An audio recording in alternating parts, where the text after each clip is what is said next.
Ecclésiaste. Prenons Ecclésiaste, le chapitre 9. On va lire à partir du verset 11. Ça veut dire que Ecclésiaste 9, 11. J'ai encore vu Ecclésiaste, le chapitre 9, le verset 11. J'ai encore vu sous le soleil que la course n'est point aux agiles. J'ai encore vu sous le soleil que la course n'est point aux agiles,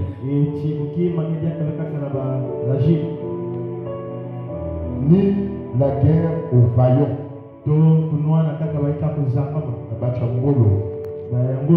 ni le pain aux sages, ni la richesse aux intelligents,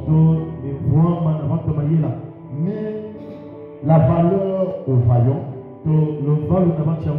car tout dépend pour eux du temps et des circonstances. Amen. Alors que le Seigneur ajoute les bénédictions à la lecture de sa parole. Nous allons, excusez-moi, on va prier. Seigneur, notre Dieu et notre roi, toi, le roi des rois, le Seigneur des seigneurs, toi, le Dieu de toute éternité, Père, toi qui as fait le plan de la rédemption, et Seigneur, après que tu as donné la nouvelle naissance à un homme, Seigneur, ce que tu donnes à l'homme, c'est l'intelligence.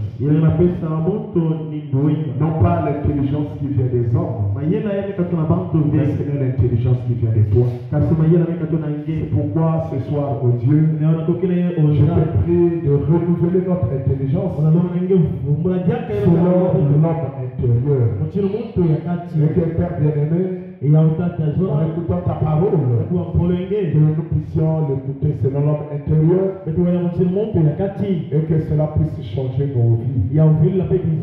Père bien-aimé, Seigneur de gloire, je te prie, oh Dieu, que ce soir que tu puisses nous enseigner ta parole. C'est quand c'est la bouche qui va parler. Et que, Seigneur, que la bouche puisse parler avec droiture. Ainsi que les oreilles qui vont écouter, Seigneur, en écoutant avec les oreilles, et que cela puisse pénétrer le cœur. Et que, Père, cette prédication ou ce sermon, Père, que cela, Père bien-aimé, nous puissions saisir la portée de cela, et que cela puisse nous aider dans notre vie ici sur la terre. Nous remettons tout à toi. Bénis tous qui sont dans votre Seigneur. Bénis tes enfants qui sont déjà ici. Bénis et soutiens-moi, oh Dieu, qui est en train de parler, Seigneur. Par qui tu vas parler? Seigneur, ce n'est pas parce que je suis le meilleur, mais je crois que c'est parce que le sort est tombé sur moi. Merci, bénis ces moments, Seigneur, au nom de Jésus-Christ. Amen. Amen.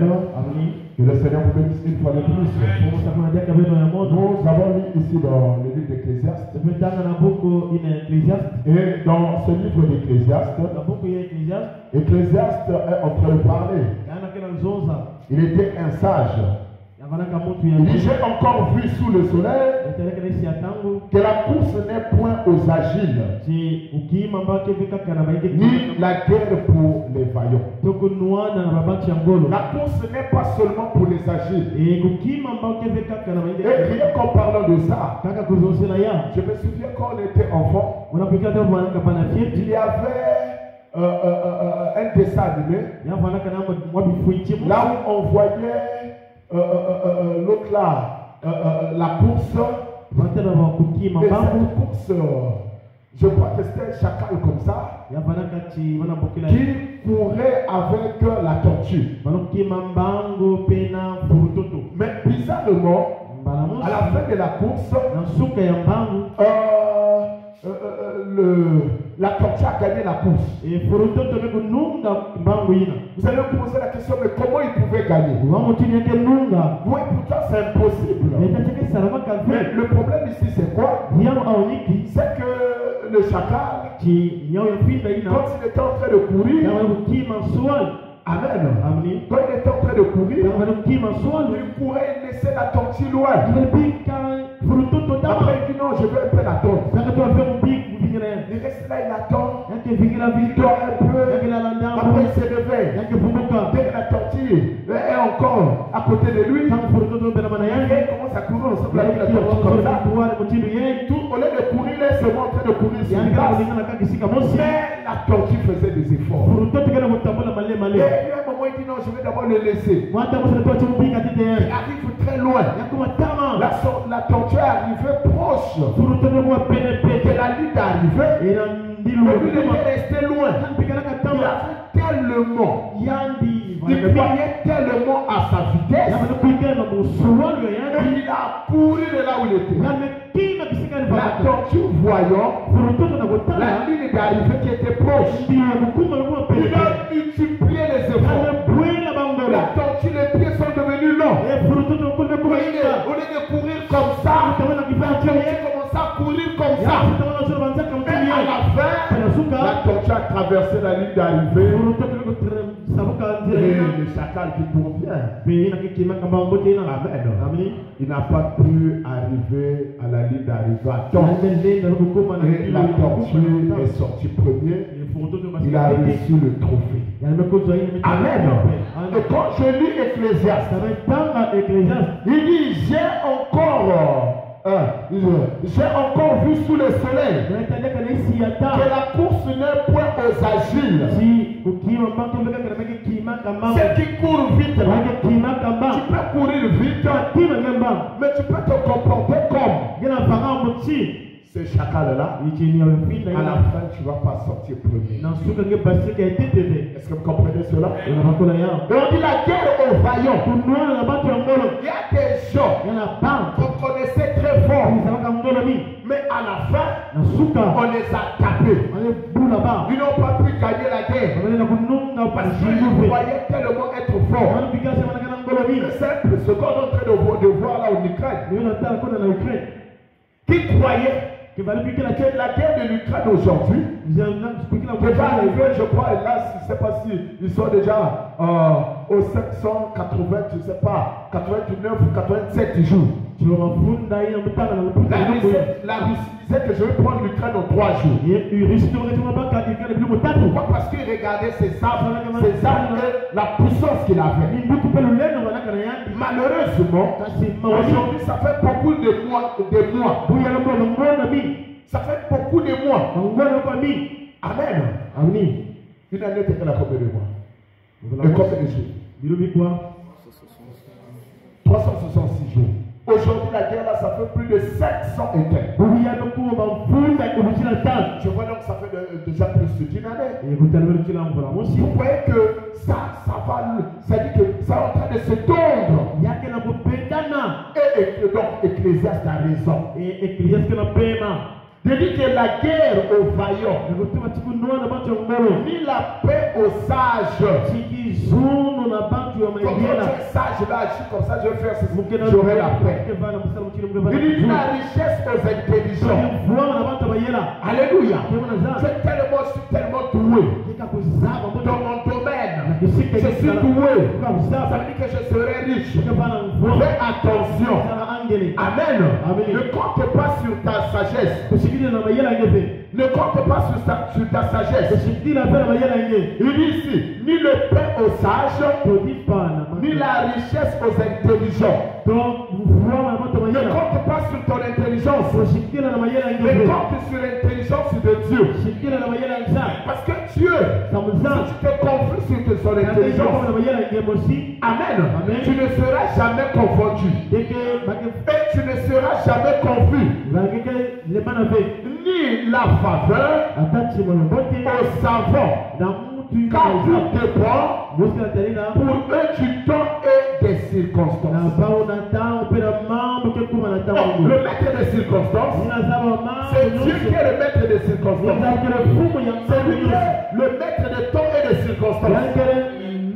C'est pourquoi dans tout ce que tu désires, dans tout ce que tu veux obtenir, dans tout ce que tu veux faire, tu dois placer Dieu à la première place. Et si tu places Dieu à la première place, tu ne seras jamais confondu. Dieu t'amènera à bon port. Le prophète Abraham dit que montre-moi un électricien, montre-moi un agriculteur, montre-moi un charpentier, montre-moi un électricien, ou n'importe qui, ou un commerçant. Amen. Qui place Dieu à la première place. Et moi je vous montrerai celui qui va réussir dans sa vie. Amen. Quand tu places Dieu à la première place, Dieu te soutiendra et Dieu te bénira. Le problème que je vois au milieu des enfants de Dieu, parce que les enfants de Dieu raisonnent trop avec la parole. Et j'en ai l'expérience parce que je suis un pasteur et je prêche la parole. Je vois combien est-ce que les gens ne veulent pas vivre la parole. Les gens ne veulent pas soutenir la parole. Mais ils croient que par leur intelligence, par leur manière de faire, avec leur intelligence humaine, qu'ils vont réussir. Vous ne réussirez jamais. Si tu veux réussir, marche selon les principes et les lois de Dieu. C'est là où tu vas réussir dans ta vie. Est-ce que quelqu'un peut me dire la main? Est-ce que quelqu'un peut me dire la main? Ne vis pas les gens. Ne vis pas les gens.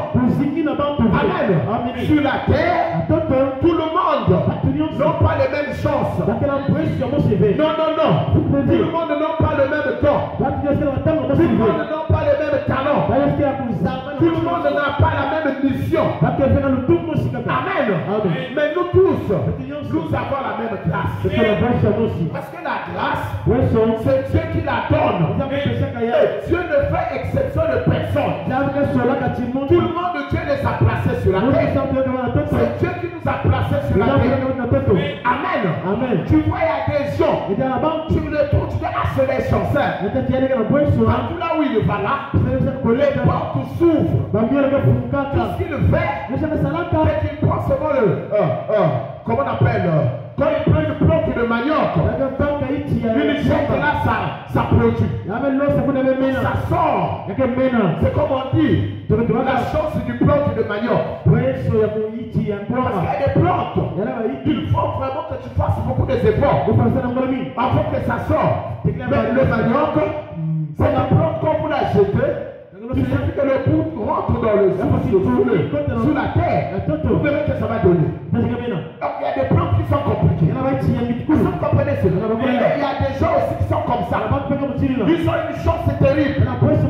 Mais gloire soit rendue à Dieu. Que l'Ecclésiaste dit, Amen. Que j'ai vu sous le soleil que la course c'est pas seulement sur les vaillants. Pour les vaillants. Tu peux peut-être être vaillant. L'autre n'est pas vaillant. Mais tu verras que l'autre va parvenir dans sa vie. Et toi tu ne parviens pas. Il y a des gens, amen, comme vous le voyez, quand on jouait au football, c'était des gens qui jouaient très bien au football. Mais tu penses même que lui va parvenir. Il sera vraiment un bon joueur. Mais à la fin, 15 ans plus tard, quand tu le retrouves, mais comment le football? On avait laissé. Tu dis, mais moi j'ai pensé que celui-là va arriver loin. Qu'est-ce qui se passe? Alléluia. Quelle interrogation. Des gens qui étaient intelligents, à l'école très intelligents, ils sortaient toujours premiers. Mais quand tu le vois, il n'a pas réussi dans la vie. Mais qu'est-ce qui se passe? Pourquoi il était toujours premier? Alléluia. Il était toujours premier. Mais comment il n'a pas réussi? Parfois il y a eu beaucoup d'opportunités. Il s'est présenté à lui, mais il n'a pas saisi les opportunités. Est-ce que quelqu'un peut me dire? Est-ce que quelqu'un peut me dire? La réussite, c'est pas parce que tu es beaucoup intelligent. Tu peux être beaucoup intelligent, mais tu ne réussis pas dans la vie. Mais celui qui sortait dernier, alléluia, avec le temps, plus qu'il a avance, il a pris conscience. Alléluia. Il a retrouvé sa vocation. Et dans sa vocation, il a saisi sa vocation. Amen. Il a fait des efforts là. Et il est devenu quelqu'un. Est-ce que quelqu'un peut me dire un amen? Est-ce que quelqu'un peut me dire un amen? C'est pourquoi je te dis ce soir qu'il ne faut pas oublier quelqu'un. Parce que nous tous sur la terre, on n'a pas la même mission. Je ne peux pas copier quelqu'un pour le plaisir de le copier. Lui, selon sa mission, il doit accomplir cette chose-là. Moi, ma mission est ailleurs. Est-ce que vous comprenez cela? Chacun de nous a une mission sur la terre. Alléluia. Dans l'église, chacun de nous a une mission. Toi, tu peux être chante. Celui qui n'a pas une bonne voix, pour celle qui n'est pas chante, il ne doit pas oublier celle qui est chante. C'est sa mission. Et toi, tu dois bien faire la part. L'autre, il peut être prédicateur. C'est sa mission. Tu ne peux pas l'envier parce qu'il est prédicateur. Lui, c'est sa mission, c'est son talent. Est-ce que quelqu'un peut me dire amen? L'autre aussi, il peut être conducteur de chants. Tu dois faire bien là-bas. Toi, tu ne dois pas envier le conducteur de chants. Il s'assied sur les bords. Amen. C'est votre mission. Parfois, là où tu es sur les bords. Alléluia. Quand tu ne prêches pas pour toi, il n'y a pas d'orgueil en toi. Quand quelqu'un prêche, tu reçois la parole avec un cœur ouvert. En récitant cela, tu mets ça en pratique. Ça t'aide dans la vie. Tu deviens quelqu'un. Et content dans la vie. Mais l'autre qui est prédicateur, il fait un peu l'orgueil. Il écoute pas. Il ne prend pas ça. Mais ça comprenez cela. Mais il prêche quand même. Il prêche les bons sermons. Mais ça comprenez cela. Il prêche les bons sermons. Mais sauf que ça, pour lui, c'est pas. En fait, ça, ce n'est pas une bénédiction. C'est une bénédiction que toi tu reçois. Lui ne reçoit pas. Mais s'il était parfois, il n'avait pas de dons. Alléluia. Il devait profiter et prendre parfois les choses différemment. Donc, quelle que soit la place où tu es, si Dieu t'a laissé là-bas, c'est pour un but bien précis. Est-ce que vous comprenez cela? Donc, il ne faut pas oublier quelqu'un. Nous tous, nous n'avons pas le même talent. Nous n'avons pas le même don. Nous n'avons pas la même mission. Alléluia. Même la chance. On n'a peut-être pas la même chose. Mais on a la même grâce. Est-ce que quelqu'un peut me dire un amen? Nous avons la même grâce. Parce que comment nous avons la même grâce? Oui, on a la même grâce. Parce que, amen, quand tu te lèves le matin, nous avons tous 24 heures. Dans une journée, il y a 24 heures. Si tu vis, alléluia. Comme l'autre, lui il a vécu 24 heures. Toi aussi tu as vécu 24 heures par jour. Alléluia. C'est une grâce. On a la même grâce. Qui vivent le même temps. Maintenant le problème, c'est que la grâce que nous avons reçue par jour, toi qu'est-ce que tu fais de cette grâce? L'autre qu'est-ce qu'il fait de cette grâce? Le problème ici, c'est de savoir qu'est-ce que nous faisons avec la grâce que Dieu nous a donnée de vivre sur la terre. Alléluia. La grâce que Dieu nous a fait de vivre les 24 heures. Est-ce que quelqu'un peut me dire un amen? Est-ce que quelqu'un peut me dire un amen? Mais David pouvait regarder le méchant. Il dit, oh Seigneur, mais comment le méchant peut prospérer comme un arbre verdoyant? Le méchant, ce qu'il fait, il fait de l'avant. Le problème ici, il n'est pas question de méchant, il n'est pas question de bon. C'est pourquoi nous voyons dans les églises, les chrétiens sont devenus pauvres, mais les païens prospèrent. Ce n'est pas la faute à Dieu, ce n'est pas le problème de Dieu. Le problème, c'est ton problème à toi. Toi, tu es chrétien, tu es paresseux. L'autre, il est païen, il est posseur. Alors, qui doit être riche ou qui doit qui doit parvenir et qui ne doit pas parvenir. Pendant les 24 heures, qu'est-ce que le méchant a fait? Pendant les 24 heures, qu'est-ce que le chrétien a fait? C'est là où se trouve le problème. Pendant les 24 heures, le méchant a planté son champ. Pendant les 24 heures, le chrétien est resté là assis. C'est non en train de parler. La pluie vient à la hausse. Au moment des récoltes, le méchant récolte. Il va faire du riche. Maintenant, toi qui t'es dit chrétien. Amen. Toi qui t'es dit chrétien, qu'est-ce que tu as fait? C'est pourquoi chaque fils est élevé. Vous devez réfléchir. Pendant toute cette journée, qu'est-ce que j'ai fait de bien qui peut m'amener vers la force? On ne va pas marcher comme ça. Maintenant, tu feras. Tu viens à l'église, tu pries, tu finis, tu repars. Par le sein, tu vas manger chez le frère de terre. Tu vas manger chez la frère de terre. Tu vas manger chez maman. Tu vas manger chez la sœur. Toute ta vie. C'est comme ça que tu vas vivre. Non. Cherche à faire quelque chose. C'est là où tu te bénis. Moi, j'ai pris un métier, mais il n'y a pas des opportunités. C'est vrai. Les opportunités aussi. Ce n'est pas de rester à la maison. Les opportunités viennent aussi par les relations. Quand tu es là, tu fais des relations avec les gens.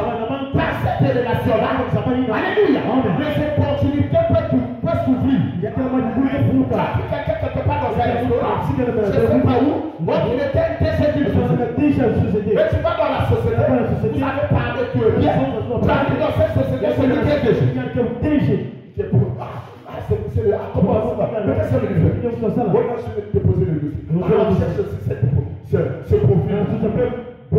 Est-ce que vous comprenez cela? C'est quoi? C'est la chance, l'opportunité. Est-ce que vous comprenez cela? Si tu étais resté à la maison, je ne devais pas avoir. Mais quand tu es sorti, tu es allé dans les restaurants, tu es sorti, tu es allé à gauche à droite, c'est là où tu trouves les... Maintenant, tu vas avoir des relations. Avec ces relations-là, va te produire des opportunités. Amen. Il y a mais pas quel boycott. Tu vas à la maison. Tu es là comme un moment.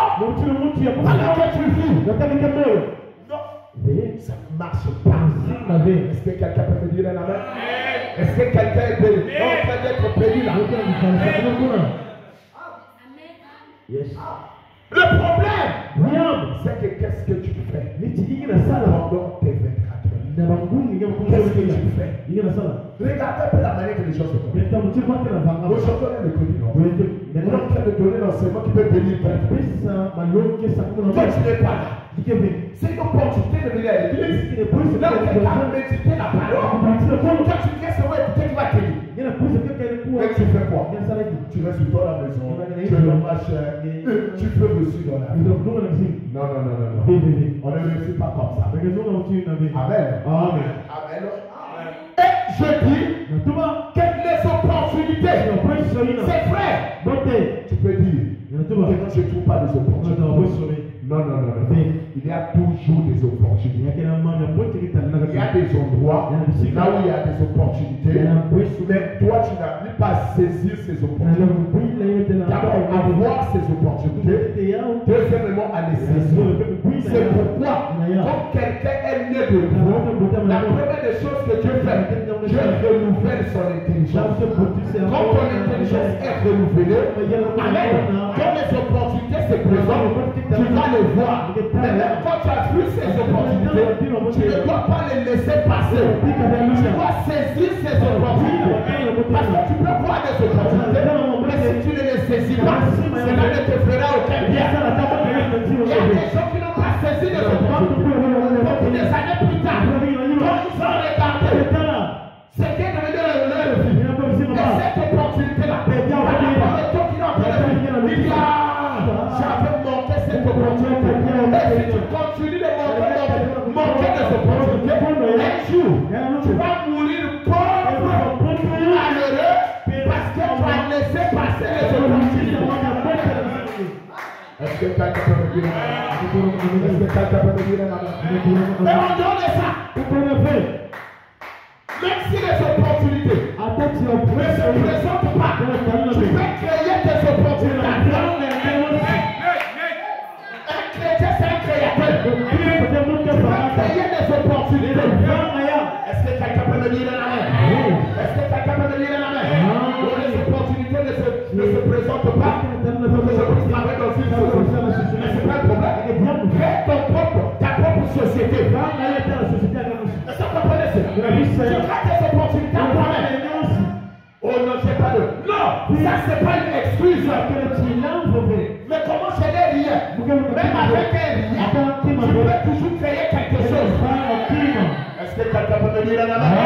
Est-ce que quelqu'un peut me dire la main? Il y a eu Samson. Alors que Samson est en train de combattre les Philistins. Alléluia. Les Philistins étaient nombreux. Samson était là. Il ne pouvait rien faire. Il a cherché l'âme. Alléluia. Alléluia. Il n'y avait pas d'arme à proximité. Il n'y avait même pas une armerie. Là où Samson pouvait courir pour aller prendre les armes, il n'en avait pas. Mais quand Samson est resté, il a tourné, il a vu la mâchoire d'un âne. Alléluia. Pour Samson, c'était une opportunité. Il a récupéré l'âne, la mâchoire de l'âne, il a massacré les Philistins. Alléluia. Alléluia.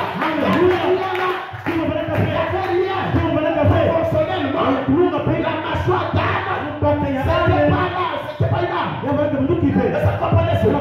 C'était pas peut-être une épée, ni la lance, ou un bouclier, tout ce qu'on connaît, le fusil. Mais Samson, quand il a regardé la mâchoire de l'âne, il a récupéré cela. Pour lui, la mâchoire de l'âne, c'était une opportunité.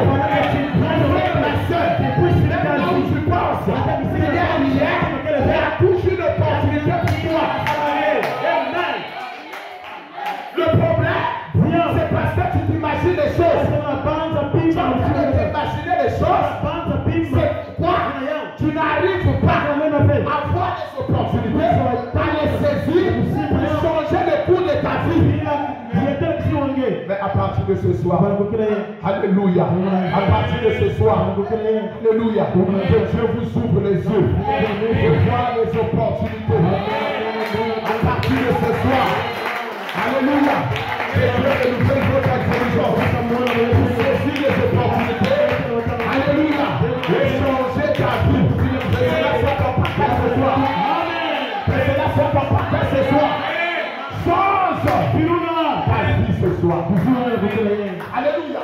Si tu as sincèrement si, quand tu sors de là, tu dois sortir. Alléluia. Avec courage, avec force. Alléluia. Ta manière de voir à partir de ce soir doit changer. Et tu dois changer ta vie. Est-ce que quelqu'un peut me dire la main?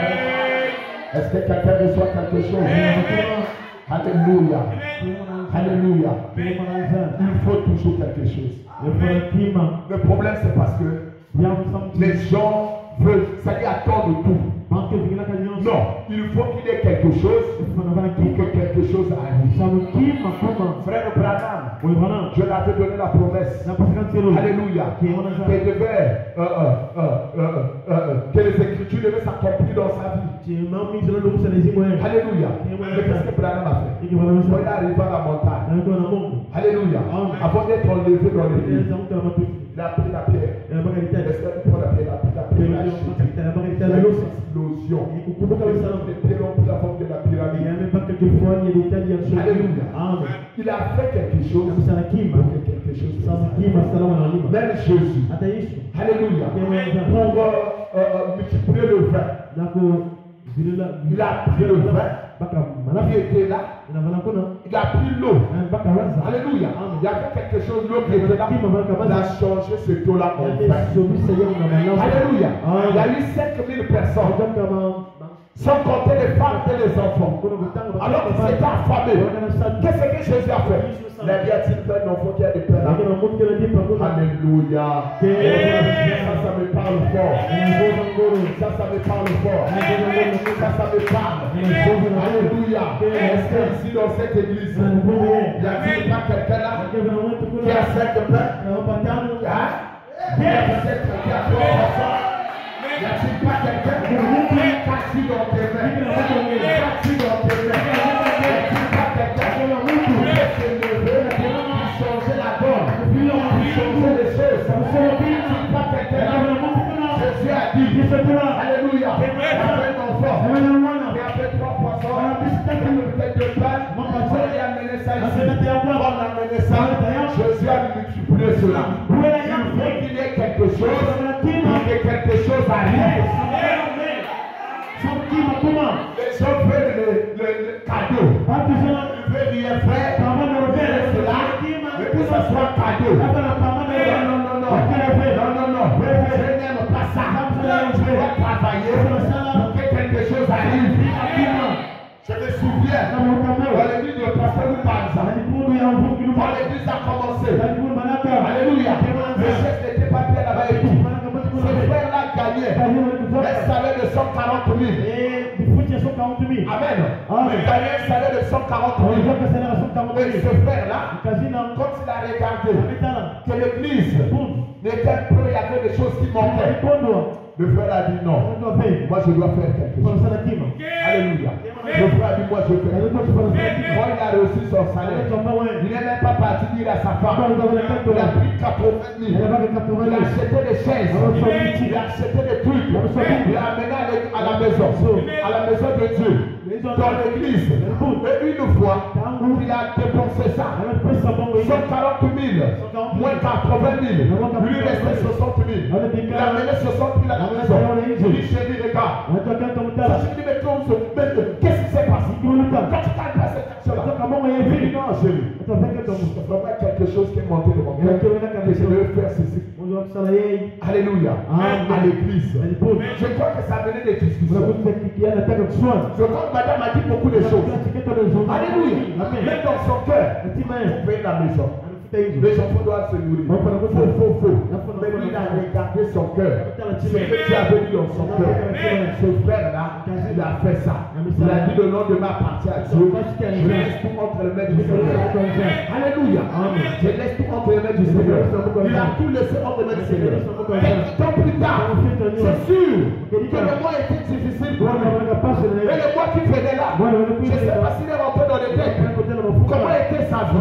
Mais quelques temps plus tard, il y avait un monsieur qui était là au trésor. Je crois qu'il était il travaillait au trésor. C'est parce que c'était un trésor ou quelque chose comme ça. Il avait détourné l'argent. Il fallait chercher, on l'a enlevé. Il fallait chercher quelqu'un. Est-ce que quelqu'un peut me dire Amen?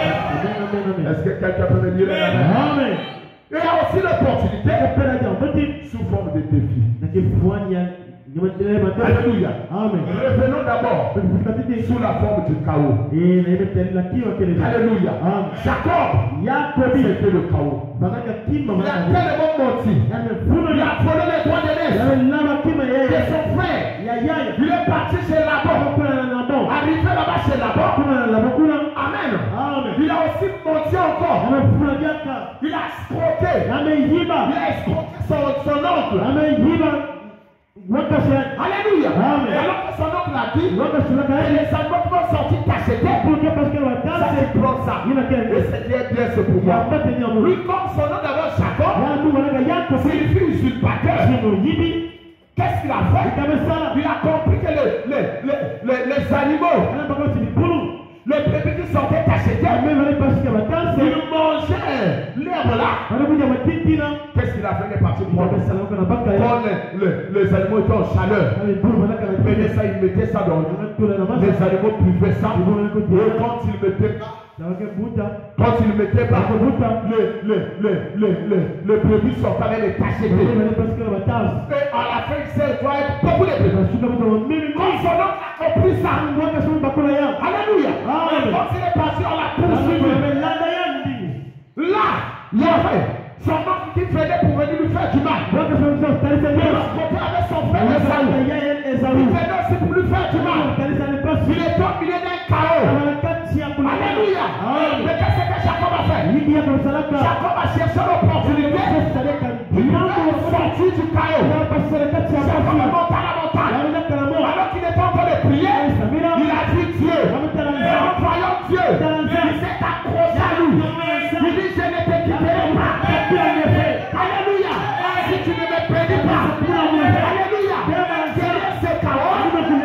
de l'opportunité. Dieu a béni Jacob. Et lui s'est fait avec son frère. Un homme qui était déjà béni, on pouvait rien lui faire. C'était l'opportunité qui sortait du chaos. L'opportunité comme des défis. Alléluia. Alléluia. Et nous voyons Esther. La reine Esther. Alors le peuple. On devait les exterminer.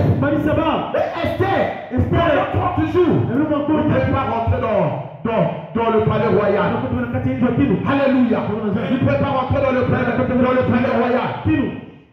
Qu'est-ce qui s'est passé? Esther, il y avait un défi qui était là. Alléluia. Mardochée l'a dit. Ne pense pas, parce que tu es dans le palais, que quand tu vas exterminer les autres, toi tu seras sauvé. Ne pense pas ça. Esther a regardé. La vie c'était un défi. Alléluia. Esther a dit à Mardochée, dit à tout le peuple de gêner de prier pour moi pendant 3 jours. Esther aussi a commencé à prier. Elle a gêné pendant 3 jours. Il y avait un défi qui était là. Alléluia. Esther a relevé le défi. Il est rentré là où était le roi. Alléluia. Et on a même dit que si le roi ne te fait pas tenir le sceptre d'or, on va te tuer. Mais Esther, il a dit que c'était un grand défi. Mais il a affronté ça. Et il a délivré le peuple. Le peuple a été délivré. Est-ce que quelqu'un peut me dire l'amen? Est-ce que quelqu'un peut me dire l'amen? Et il y a l'opportunité qu'elle soit sous forme de vocation. Chacun de nous a une vocation. Alléluia. Par rapport à la vocation que Dieu a mis, Dieu t'a donné une vocation. Mais si tu peux le faire correctement, alléluia, tu restes derrière la vocation que Dieu t'a donnée, Dieu te bénira. Les opportunités viendront. Alléluia. Nous avons vu William Branham, un primérien. Alléluia. Un primérien de rien du tout. Mais Dieu l'avait prédestiné et lui avait donné une vocation. Il était le prophète de l'âge. Il est le prophète de l'âge. Alléluia. Qu'est-ce qu'il s'est fait? Il s'est levé. Alléluia. Gagner sa vocation. Il a commencé à prêcher la parole. Il a commencé à faire ce qu'il fallait. Dieu l'a élevé. Il est rentré dans le palais du roi, dans le palais de monarque. Alléluia. Beaucoup de choses s'est accompli dans sa vie. Pourquoi? Parce qu'il avait une vocation et il est resté derrière sa vocation. Mon frère, ma soeur, si tu sois la place, là où Dieu t'a placé, reste derrière ta vocation. Alléluia. Dieu a dit que tu dois faire sa prière. Dieu, alléluia, va ouvrir les études du ciel, va ouvrir les opportunités, il va t'amener loin. Alors que le Seigneur vous bénisse.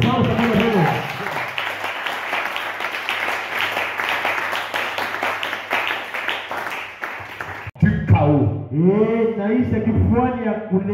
Quand c'est un chaos, amen. Quand c'est un chaos, tu te dis, le temps sera fini pour moi. Alors c'est fini. Vraiment, je ne veux plus réussir. Vraiment. Mais derrière un chaos, alléluia, il peut.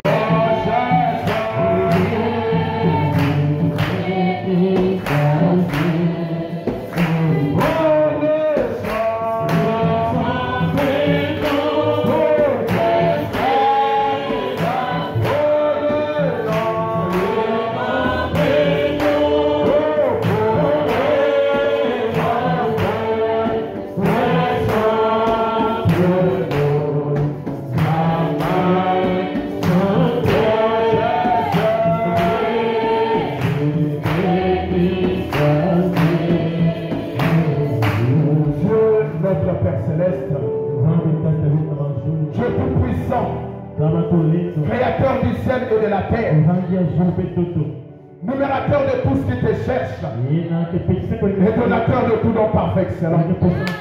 Seigneur, nous te disons merci pour ta parole de ce soir. Toi qui ne cesses de nous parler, Seigneur, tu ne cesses de nous instruire. Oh Dieu, merci pour cela. Père bien-aimé, Seigneur de gloire, avons perdu beaucoup des opportunités. Nous avons laissé passer. Des enfants ont laissé passer beaucoup des opportunités. Et parfois quand nous regardons vers le derrière, Seigneur, on peut regretter, Seigneur. Mais Dieu tout-puissant, gloire soit rendue à toi. Que ce soir, tu as voulu nous parler de saisir l'opportunité. C'est pourquoi ce soir, Père bien-aimé, toi, Père, qui donne le vouloir, qui donne le pouvoir, qui donne le fait, Seigneur, je te prie qu'à partir de ce soir, renouvelle paix. L'intelligence de tes enfants. Que tes enfants paix. Que l'intelligence soit renouvelée. Et que là où même les autres ne voient pas les opportunités, Seigneur, qu'ils puissent voir les opportunités. Et non seulement les voir, mais Seigneur, qu'ils puissent saisir, Seigneur, ces opportunités. Qu'à chaque opportunité, avec ton Seigneur, on ne doit pas passer, Seigneur.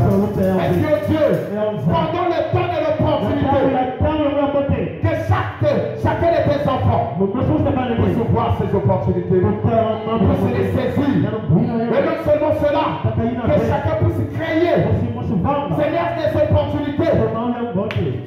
Seigneur, d'être bien sur cette terre, d'être prospère sur cette terre, Seigneur, d'avoir l'abondance sur cette terre.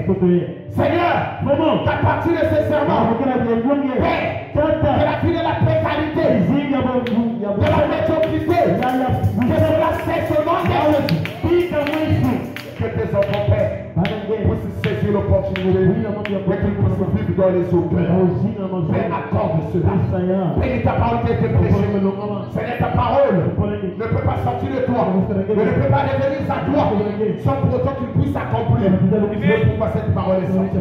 C'est pourquoi ce soir, je te prie au Dieu que cette parole puisse trouver la place dans le cœur de tes enfants et que cela soit une semence plantée dans une bonne terre et que cela puisse produire le fruit. Accorde cela, Père. Bénis au Dieu, Seigneur, le temps que nous avons passé dans ta présence. Bénis chaque de tes enfants. Soutiens-les, Seigneur. Bénis notre retour à la maison. Seigneur, quand tu béniras mon frère, ma soeur, n'oublie pas. J'ai besoin aussi de tes bénédictions. Bénis partout. Là où ta parole était prêchée ce soir. Bénis notre retour à la maison. Sois au-devant de nous comme un guide et derrière comme un prêtre. Bénis les filles de offrandes. Bénis sois-tu, Seigneur. Père béni, Seigneur de gloire. Alors que les gens qui ont laissé leur place, qui sont venus ici, Père, Seigneur, montrons qu'ils ont été touchés par la prédication et qu'ils veulent aussi, Père, que cette prédication puisse se faire chair. Que cette prédication puisse se faire chair. Accorde cela. Quand nous sommes dans l'âge de la parole faite chair, là où la parole doit se faire chair. Que ce serment, Seigneur, puisse se faire chair. Accorde cela, Père. Béni sois-tu. Au nom de Jésus-Christ. Amen. Amen. Amen.